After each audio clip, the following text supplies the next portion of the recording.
This morning we have Dr. Lev Kazanovich. He is an Anthony Gill Professor of Civil Engineering at the University of Pittsburgh. His primary research interests are in the areas of concrete mechanics, finite element modeling of slabs on grade, pavement design, performance modeling, and non-destructive evaluation. Prior to joining the University of Pittsburgh in 2017, he was a professor at the University of Minnesota.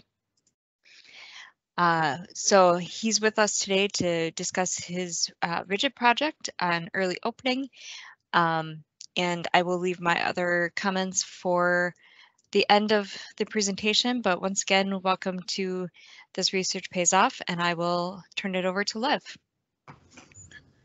Good morning. Thank you very much, Lauren, for a nice introduction. Today, I'm going to talk about the results of the pool fund study that is close to completion. And under this pool fund study, we have to evaluate the effect of early opening of concrete payments to traffic on long-term payment performance.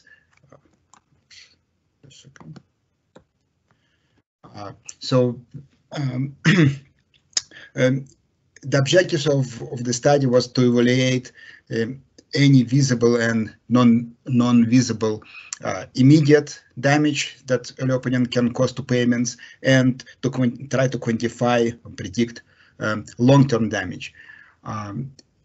Determine if there is any detrimental effect of this early loading at early age, and recommend the minimum strength requirement or other measures that can be associated with this early strength requirements to optimize this early opening time. So the idea is that we should try to open payment to traffic as early as possible, but not too early to avoid excessive damage. And actually, potential benefits of this project can be, we might be able to reduce total construction time and cost, improve user satisfaction, reduce user delay, and at the same time keep the probability of premature payment failure to the minimum. So just to remind you, well, you're well familiar with this, that currently MnDOT, like most, requires and allows to open to traffic either after 7 days of after the payment reaches 3,000 psi compressive strength, or there is a table for the flexural strength depending on thickness, and those criteria were developed based on the information obtained in 1990s, 1980s, and the overly conservative and based on empirical information. And the idea is, can we use the latest development, including the test conducted by MnDOT at MnRoad and mechanistic empirical modeling, to develop more rational, more theoretical sound guidelines. At the same time, well, what I would like to point out here, that in this criteria there is no traffic information. There are ACPA guidelines developed in the 1990s. So, ACPA guidelines developed in the 1990s, and they do contain traffic information depending on the number of easels anticipated that until the payment reaches its design strength. But well, first of all, you can see that in for the majority of the thicknesses, it is the required flexural strength is 300 psi. At the time it was developed, it could take some time to get the strength. These days, with modern concrete, it can be achieved almost immediately, well, like less than half a day after placement. And in this table, the minimum thickness is 8 inches. So basically, there is no information for thinner slab thicknesses. And here the results of mean road test conducted for the last several years might be would be very important.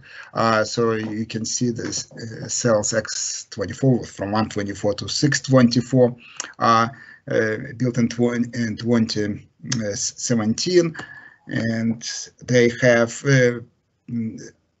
all of them consist from 6-inch thick concrete slab, standard joint spacing, 15 feet transfer joint spacing, standard lane width. They're built on 6-inch granular base and sand subgrade, and they were loaded earlier at various areas. Ages. Yeah, sorry, I forgot to say that all of them have 1-inch dowels, and 5 of them were loaded earlier. The one cell was loaded like 2 hours after paving, and the concrete was like in semi-plastic stage, and significant rot was created, but that's the only visible distress caused by the early loading, because for other cells 124 to 424 were loaded, started from like about a little bit more than 3 hours after placement. At that time, compressive strength was about 100 psi, flexural strength was 75 psi, and there was no visible damage caused by this type of loading, like snow pile and light truck. And so the way how loading was conducted, first cell 124 was loaded and went back, and after that cell 124 and 224 were loaded, and after that cell 124 to 324, and finally when the strength reached about compressive strength 1000 psi and flexural strength 300, like 20 to 25 psi, all 4 cells were loaded in one pass. So that happened about 10 hours after concrete placement. So you see this 300 psi flexural strength with modern concrete can be achieved like in less than half of a day without any special measures. And none of this loading caused visible damage. It doesn't necessarily mean that there was no damage induced, but at least it couldn't be observed. And for the next several years, MnDOT collected various data using various non-destructive techniques and in-place instrumentation, and we spent a lot of time analyzing this data and trying to detect any damage, but without too much success, and not because of lack of efforts, but because we really could not definitely attribute any deviations of performance indicator from what we would expect to only loading, and I'll show you a few examples later. During the construction, pavement temperature was monitored, and compressive and flexural strength was measured in the lab, and the temperature was measured.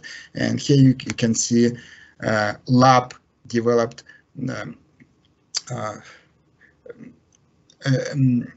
relation between flexural strength and time from concrete was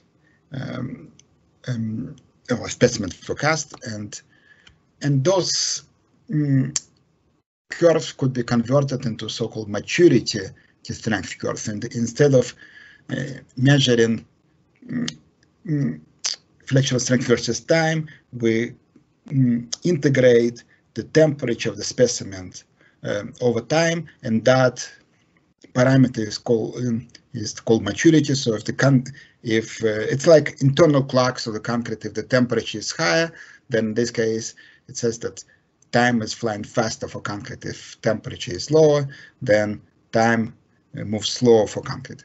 And you see there's very similar relationship between maturity and flexural and compressive strength. But advantages of this relationship is that they can be used to determine concrete strength in place. So we can measure temperature of in place concrete, compute maturity, and based on the information of the strength obtained in the lab, we can determine strength of in place concrete at any time. So in addition to this maturity and temperature measurements, there were a lot of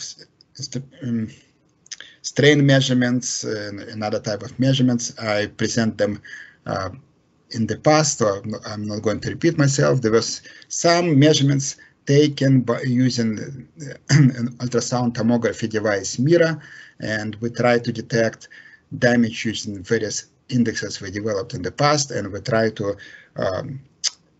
find if there is an effect of early loading on velocity. That's most common indicator of damage. And you can see that there's a shear wave velocity measured using MIRA in July 2017, so immediately after construction. There is certain variability on this, but there is no way that we can attribute this variability to damage. First of all, it doesn't vary too much. In second, you see cell 224 that was loaded has the lower shear velocity, so lower than cell 524, which means it's more damage than in cell 124 and 324 that were, especially 124 that was loaded before that, and 524 has shear velocity lower than 124 and 324. So basically, we can't really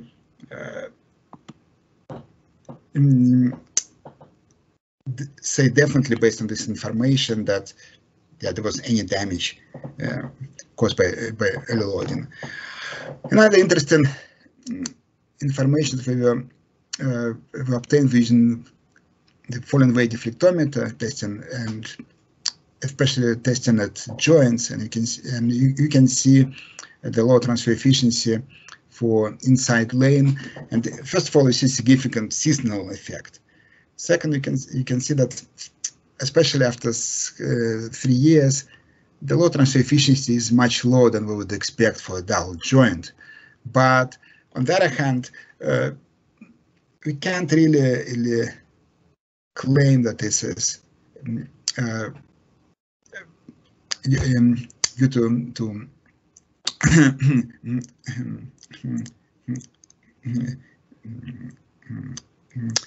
early loading, because, for example, cell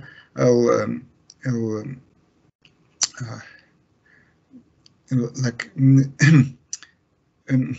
24 like often has like quite low LT, although it was loaded that the last, and similarly we can hope for like for the outside lane there is a significant variability, but we can't say that it is due to early loading. Again, 424 has the lowest low transfer efficiency.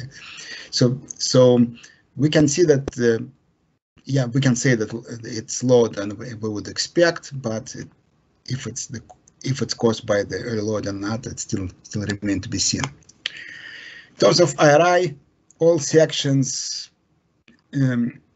performed reasonably well. There is no significant IRI deterioration. Of course, cell 624 that was loaded in a plastic stage has very high IRI, but that was expected if you have a deprating.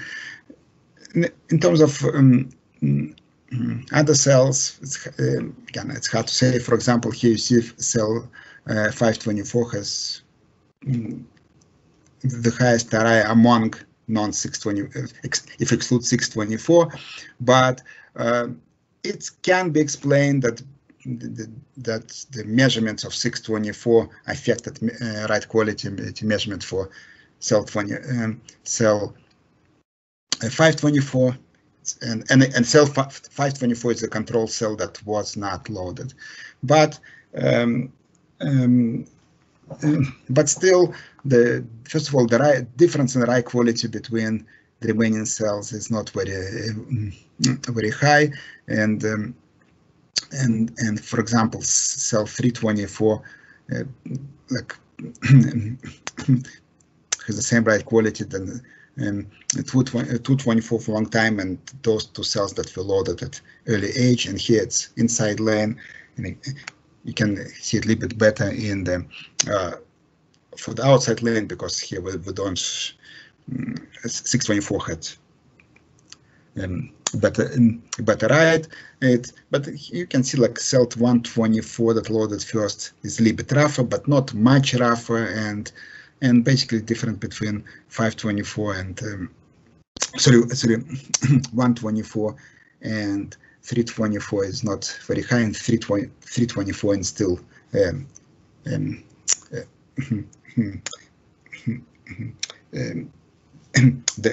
best performing cell, although it was loaded quite early. So basically, we could not definitely attribute any deviation of expected performance to the early loading. It doesn't mean that there was no damage, but it definitely means that there is no definite proof that there is damage. There is another piece of information that I obtained only yesterday and didn't have a chance to analyze it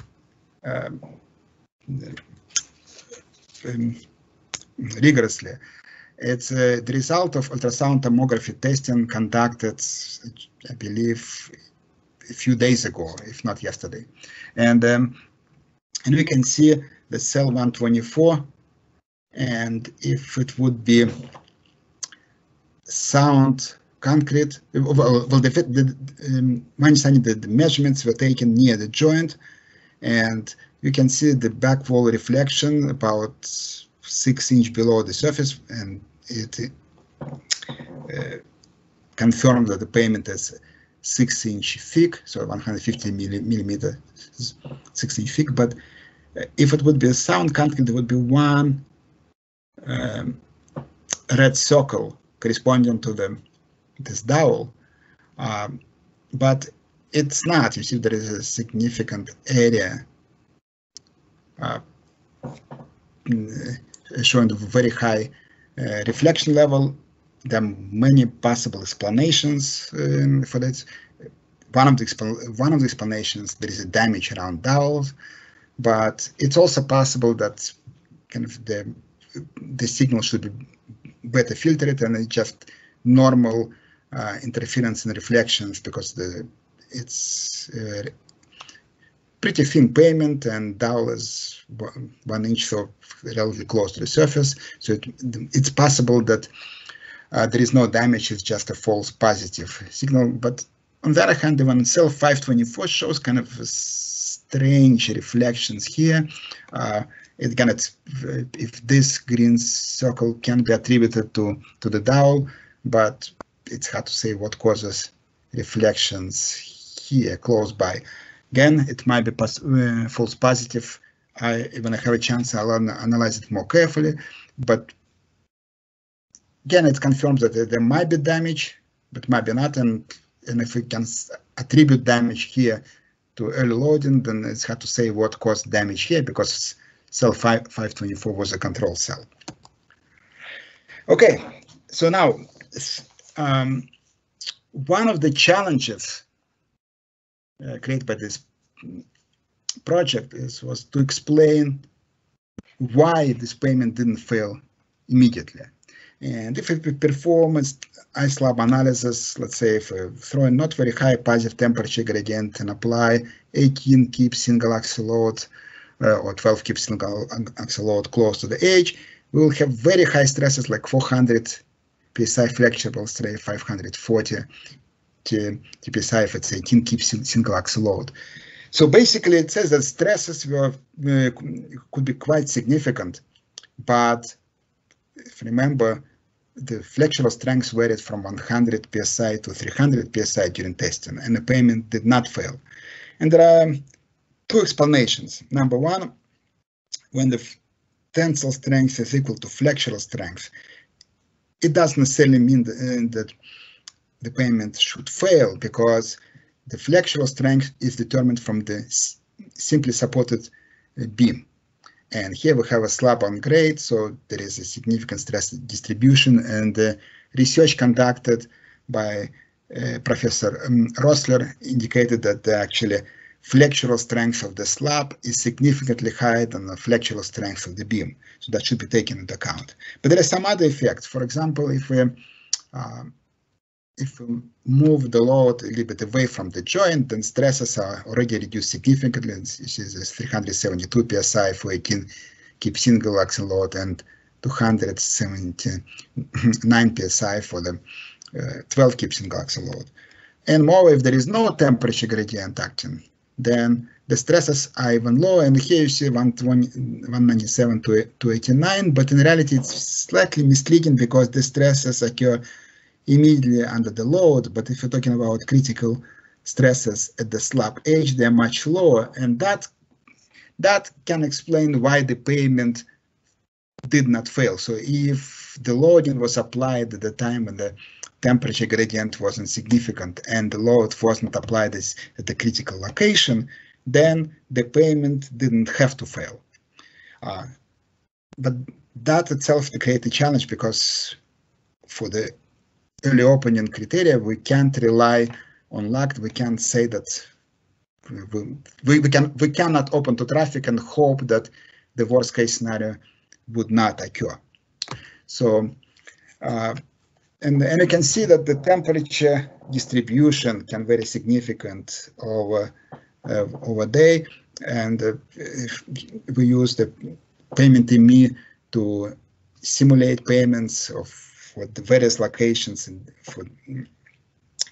for various thicknesses, and this is one of the examples. You can see that there is a small chance that temperature gradient different between top and bottom would be as high as 14 degrees, but most of the time it is much lower, and actually in this case tensile strength for transverse cracking will be reduced by curling, not increased. So now that brings us to the idea that if we want to develop a rational procedure for joint opening, we have to account for many factors. We need to account for the strength development. In this case, we can use the maturity model to change variability, to model increase in strength over time. So we can characterize initial strength through initial maturity, so that tells us what the strength will be at the time of opening to traffic, but we will not specify it through the clock time. So we don't want to say we should open to traffic after 7 hours or 12 hours. We can say we should open with a certain level of maturity is achieved, and that maturity would correspond to the initial strength. And second, we need to predict somehow how the strength will develop, and then to develop a simple prediction model, we created a climatic database that help us to say how fast concrete will gain strength, depending on location and depending on the month of the of the pavement construction. So we need to characterize traffic, and in this case we need both traffic volume and axial spectrum. So everything is important. How many axles we expect in the first several days after concrete placement, after opening to traffic, let's say, and what will be axle weights. So if it's only car traffic, it's not a big deal. But if there is a chance that there will be quite a few heavy trucks, well, that will change our damage prediction. And finally, we understand that, like, based on the simulations that I showed before, that for the same traffic, the number of axles and axle weights, damage may occur, damage may not occur. It depends if those axles will be applied at critical conditions, let's say close to the slab edge, at the highest temperature gradient, or they will travel away from the slab edge when the slab is flat or even there is a negative gradient. And what we decided to check, in addition to transverse cracking, we decided to check if there is any damage to dowels due to early loading.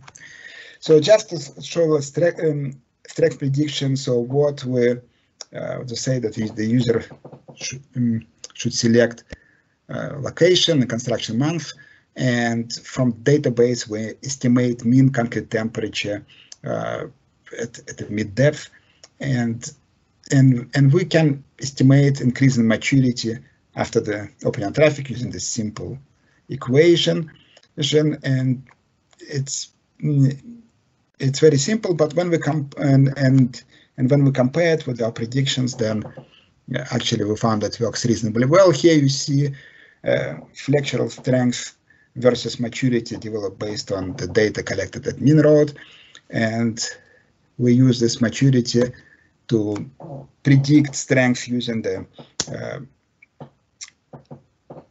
maturity information measured in the field. I believe it's for cell 224, and using our simplified equation based on payment ME simulation and determination of mean temperature. And you can see that, yeah, of course there is a slight difference, but basically from practical point of view, the predictions are very similar. Our estimation is a little bit conservative, but it's definitely good enough from a practical point of view. So another important observation that was made, it's based on the research conducted by Dr. Hoig and Dr. Friesman on the previous MinDOT-sponsored project, is that at the early age, the variability of in-place strength is much higher than at the later stage for the mature concrete. And use those data, we developed variability model coefficient variation of concrete strength based on the maturity level. Well, so basically what this model says, for younger concrete, variability of in-place flexural strength is very high. When concrete matures, it becomes much smaller. So in the beginning, it's about almost 25%. Later on, it becomes equal to about 6-7%. So in this case, we can, from this equation, we can estimate standard deviation of the flexural strength in the field, and we can determine critical strength, estimated like mean flexural strength minus coefficient times standard deviation. And basically we say we want to be about 85% confident. So so in this case, we use this coefficient equal 1. So we subtract one standard deviation from the mean flexural strength, and that value is later used in the analysis. Very similar analysis can be conducted for the compressive strength, and if no compressive strength or flexural strength, we can determine Young's modulus of concrete, its development over time using correlation equations. Traffic characterization, since we envision that many applications will be for county roads and low volume roads, city streets, we used street paved types traffic characterization. It's a program developed by American Concrete Payments Association, but the user can provide its own axial spectrum. So it's a little bit simpler than payment ME, but it basically does the a very similar job. So the user, if we can modify this distribution if necessary, but we don't feel that there is a need of detail of characterization that's done in payment ME. In addition to this traffic volume and X spectrum,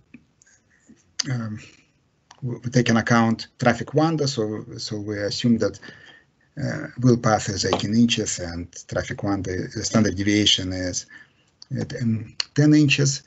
And this strength criteria we decide very simple. So when we say if total stress from curling and axial loading is greater than critical strength, which means mean strength minus standard deviation, then potential of the failure will occur. It does mean that the payment will fail, but we can't guarantee that it won't.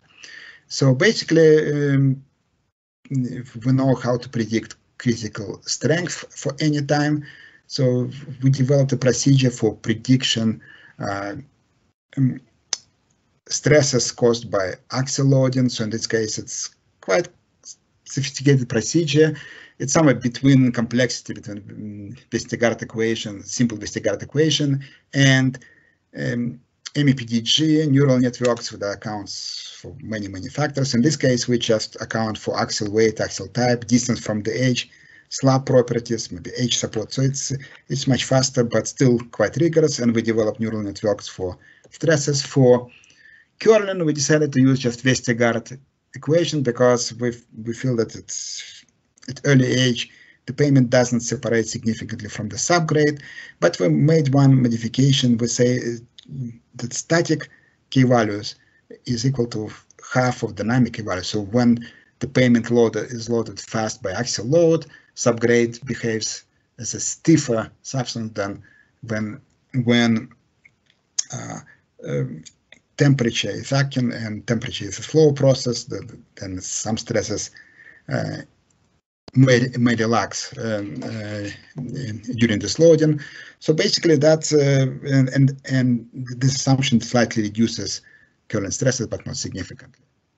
And basically the way how the analysis is conducted, we perform probabilistic simulation where so first we determine when the maturity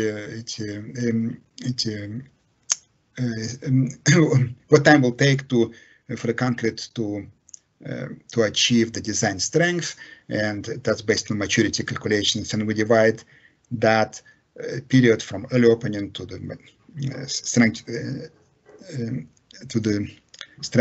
achievement into sub-intervals, and for each sub-interval we perform probabilistic simulation. We estimate the number of vehicles, and for each vehicle we randomly assign at what time it will pass and what axial weights it will be. We assume that it has one single axial load, two tandem load, and one tridem. Again, in this case, it's a maximum kind of load because if you look at this axial spectrum information, the total number of axials might be less than 1,000 tracks. So, which means that not every track has a heavy tandem load. In this case, vehicle has a heavy tandem load, and in this case, axial weight will be assigned equal to 0, which means there is no axial. Similarly, in this case, yeah, we technically say there is one tridem, but number of tridems is equal to 0, which means there won't be tridem for this particular axial mix. So, and we randomly select what temperature gradient will occur when this vehicle passes.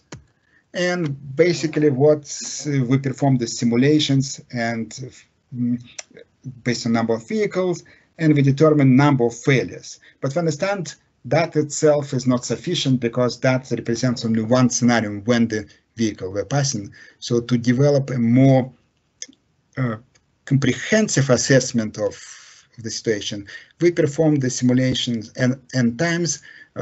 Usually it's like from 100 to 800 times, and the user can change this parameter.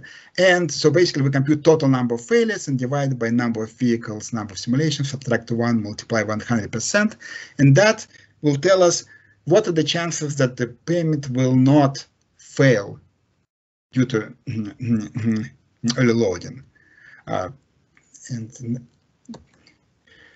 similar, we perform the damage damage analysis for dowels. So in this case, well, this is a model developed by Professor Berberg and Tabatabai that was implemented into an ice lab. So if we know shear load transferred by the dowel, then we can determine the maximum bearing stress using Friedberg's model. It has some parameters like joint opening, dowel diameter, modulus of dowel support, and so on. But basically, it's a pretty straightforward equation. The problem how to determine the shear load transferred by the dowel. In this case, we run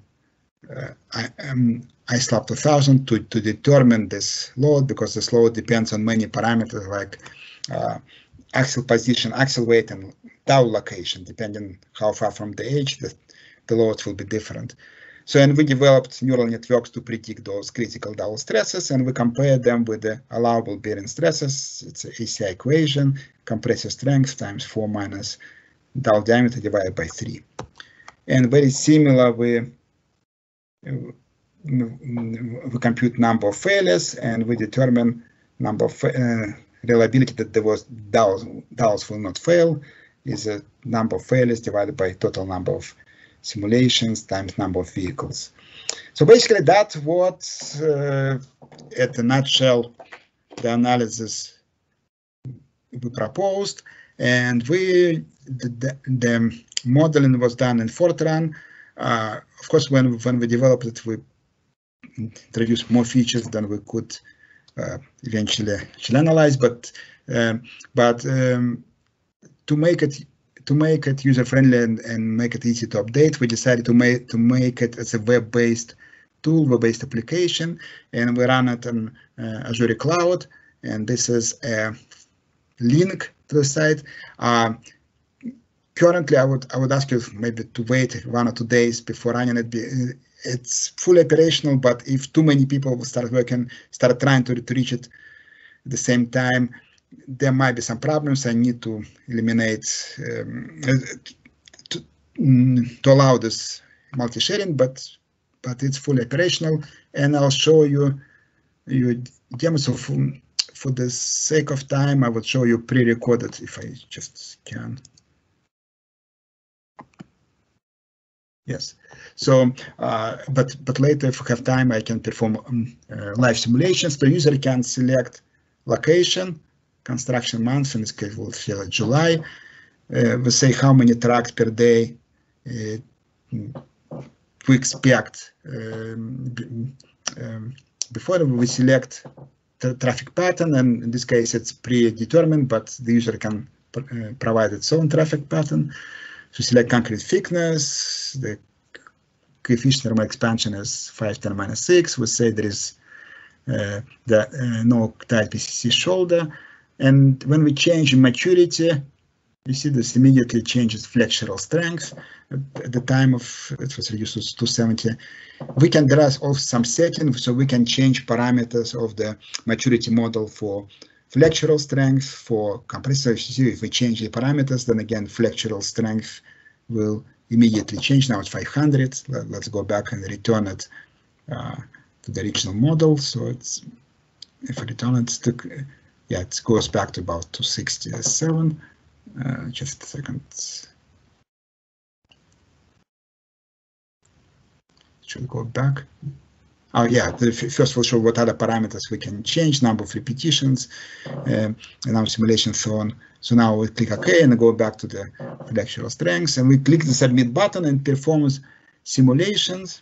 And after that, it says that for this particular case, the chances that the payment won't fail in cracking 99.2%, in dowels like 99%, and the strength is just 268 psi flexural strength at time to opening, so much earlier than the current criteria predict, but our traffic is pretty light. What happens if we, instead of residential, we make major arterial? And now I see that the chance that it will fail reduces to 84% for Kraken and 66% in terms of DAOs. And that confirms actually, I was very glad to see the mirror data that was sent to me yesterday. It kind of confirmed the model that at that earlier age, the chance that the DAOs will be damaged, the joints will be damaged, are much higher than the transverse cracking occur. And we also output flexural strength until fractional strength development and number of E cells until the design strengths are achieved. Let's perform a couple more simulation. Let's say increase flexural strength to 8 inches, but we increase traffic to 1,000 tracks. And submit.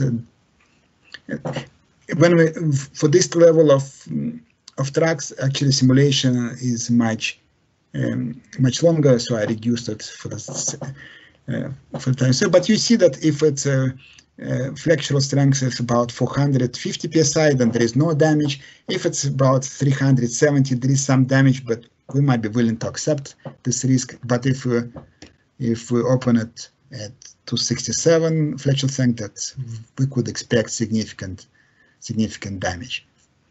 I believe it. I don't know if there will be another simulation.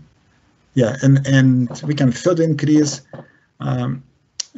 traffic to 2,000, and in this case we can get pretty heavy traffic, but still, if flexural strength for 450, nothing happens, which confirms that criteria is conservative, but basically even for this high traffic there is no damage. But if the traffic is lower, then this tool shows that we can open to traffic much earlier. So basically that drives the message that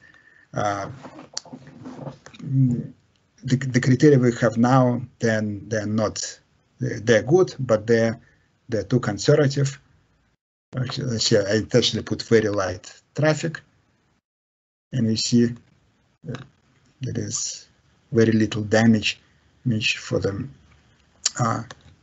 if we open it even at very early time. So that's basically concludes my presentation. Just to summarize what I said before, that we could not definitely say that there was a damage due to early loading that can be, but on the other hand, we could not completely rule it out. And at this stage, I couldn't show all the data we've shown, but trust me, that was the case.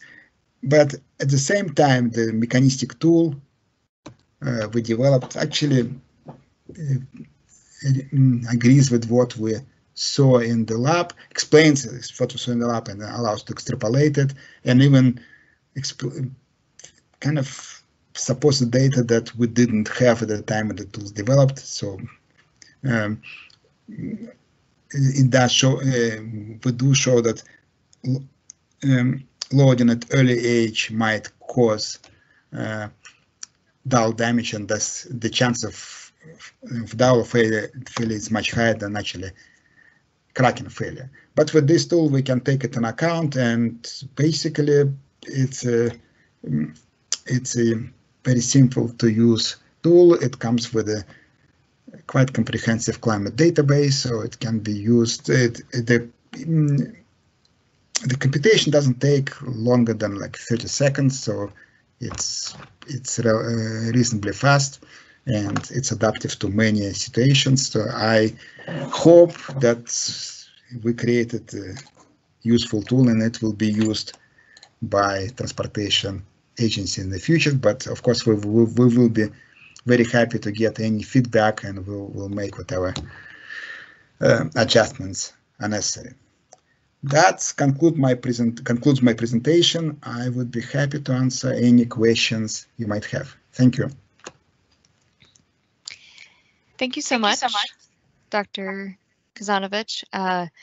I don't see any questions in the chat box that anyone left during the presentation, but if you have any questions, you're welcome to unmute yourselves and just verbally ask the question. That would work too.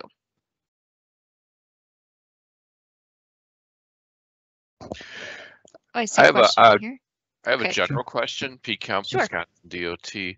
What is then the minimum compressive strength do you think that we would need to see to not show damage? 2,000, 2,500, 3,000? As that's a much easier measure in the field. Okay, well, first of all, it depends on your model. I believe, well, it's a good question. You know what, I'm afraid to give it right now, but I will output flexural compressive strength development over time. So basically, it's the information is there. I just need to output it, and you can judge. So currently, I have it's my program outputs only flexural strength. But if just let me, in this case, if you don't mind, I'll share screen again, Sure, and I go to the live demonstration instead of pre-recording. Can you see this tool? So if you go to the settings, there is a maturity model for compressive strength. So compressive strength is predicted by the program, and so basically when currently let's make it calculations fast. Currently only flexural strength is outputted, but similar I can output the compressive strength as well. So that's, yeah, it's easy to do. Hi, good morning. Yeah. This is Deepak Maske from Caltrans. I have a quick question about this early opening. Yeah. So when we did, when you use a vehicle on this pavement, so what was the speed of vehicle? Well, yeah, it's a good question. We don't account for the vehicle speed in model of concrete payments, for better or for worse. But we assume that, yeah, it was more or less fast traveling vehicles, so let's say 30 miles per hour and higher, because we used dynamic K value. So if you believe that it will be slow traffic, then in this case you will have to reduce the default K value. So if in this case you may use 100, and that will increase your stresses because your vehicles travel slow. Thank you.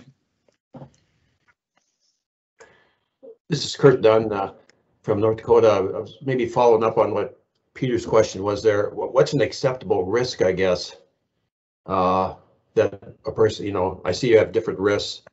I mean, what kind of an acceptable risk, you know, a minimum flexural strength can you get down to 25% where it would actually be something you would say, okay, well, it's acceptable, I guess. Well, first of all, it's up to the agency or contractor to determine it. I would be very uncomfortable to get like reliability level, like probability of failure more than 5-10%. Like 5%, that's probably that way would be most comfortable for, like, for low volume city street. Yeah, you can go to 10-15%, which means 90-95% cutoff criteria. But for more serious project, I would say 95-97%. Yeah. And of course, for DAOs, it can be a little bit more forgiving, because what you're losing is DAO effectiveness. It does mean that the payment will fail. For Kraken, it should be stricter, because now, well, you don't want to develop random Kraken earlier. Okay, thank you. Lauren, this is Bernard. Yes. I don't know if further to the question somebody asked about speed, it would be of any consequence if we tell you the speed at which we loaded the pavements early. If that would be of any consequence, we actually loaded in the first few hours of paving, we loaded at a speed of about 5 miles an hour with a snowplow, 31,000 pounds snowplow going back and forth sequentially 124, 124 and 224, 124 to 324, and then 124 to 424. And then that was the first, within the first day. And the next 5 days, we loaded with the snowplow 5 repetitions a day for 5 days. And subsequently, we loaded with the mean road 5-axle semi, which is 80 kips. It's an 80 kips load on the 5-axle semi. 5 days a week, 80 laps a day. So those were the loading sequences that the pavement, the test cells received. If it's of any consequence to the question that was asked.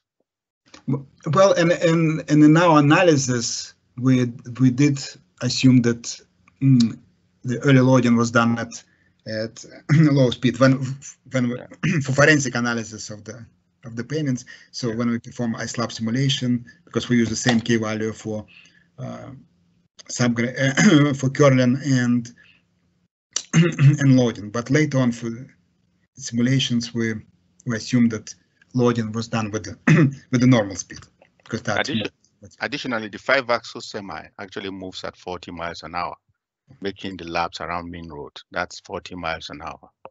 But that was done after, like, let's say 1 week from the construction. At that time, already flexural strength was 650. So it's technically it's not. It's beyond what my program simulates. Sure. Okay, we do have one other question that was in the chat from MK. Can the tool be applied to the repair, like full depth repair? Yes, it can be done. It can be done to simulate full depth repair. There might be kind of it's a little bit tricky to what criteria to apply, because you have fewer slabs than for new construction. But yeah, for full depth repair, definitely it can be used.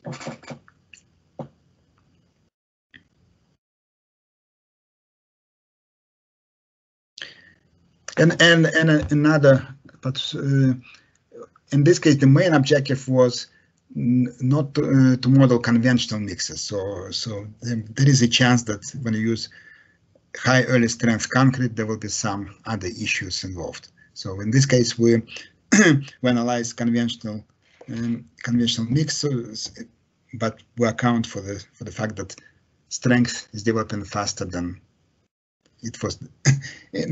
It was developed in 1990s.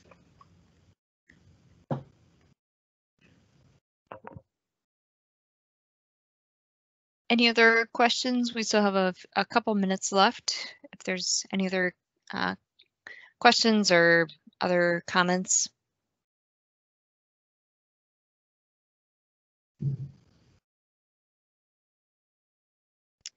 So please pop this. Yeah, Pete Kemp here, Wisconsin.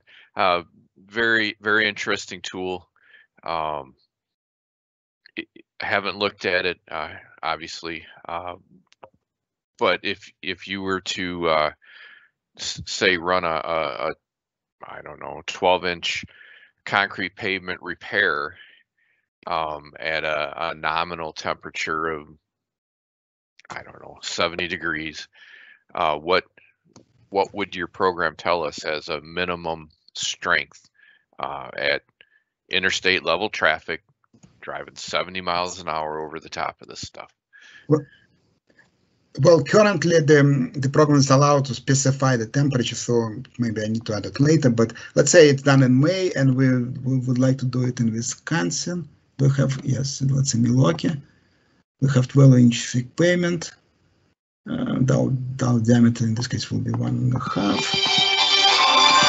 So whoever is. And yeah, we can. We should be interstate traffic. So what's the volume? Let's see. You got the wrong dial. Yes. Your phone interrupted you. And how many trucks do you expect per day?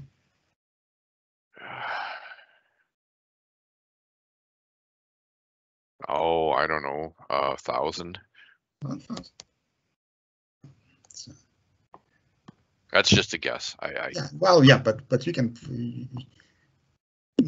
can simulate, and it will take like a minute to run it.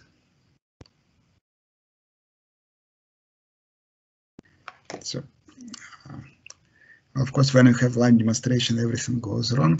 Well, I hope nobody is running this web tool now, because otherwise there might be conflict between simulations, but hopefully in a second. Yes, it's done. Yeah, you can open it safely. Like when flexural strength is 380. Something wrong with ESOL. Well, I need to check with this ESOL. This patterns were fixed. But it looks like, yeah, and in terms of dull, you can get some dull damage, but it's at early age. But after that, it's fine. So, and the flexural strength will be 2000 and here, yeah. So it's 634. So basically, yeah, if it says that if you have 380, you can open to traffic. And of what course would you can. Yeah. What would you estimate the compressive at that point then? Just a second. I need to use. I believe it's 1500, but I should use it. Oh, just no, we can go to. Just it's my presentation. We can estimate it. Just a second. Let me close it because it's. Yeah, and I go back to compressive just because it's Yes, probably yes. the Yeah, easiest. there is okay. For folks, including our counties, to be able to do. So basically, when let's say 400, it's after 24 hours. Compressive strength will be about 1500. But again, that's a rough estimate. Agreed. Okay. Yeah, we'd love to maybe talk to you offline sometime, Sure, schedule a sure. time to run through this and get a little more knowledge on how to use this. Great tool. Thank you. But that's a good comment. I will output compressive strength, and that will eliminate this type of questions. You can see it. Yeah, it's there. So I just need to output it. Great. Fantastic. Thank you.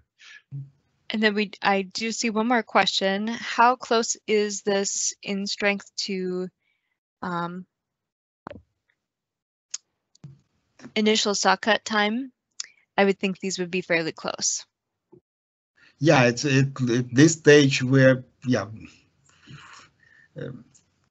for probably a few, well, it depends on the weather, a few hours away, and again, depending on traffic, it looks like if the traffic volume is low, then you can open traffic almost after you saw the joints. In this case, you actually will help with joint developments with the traffic. But if you increase traffic volume, then actually you have to wait longer.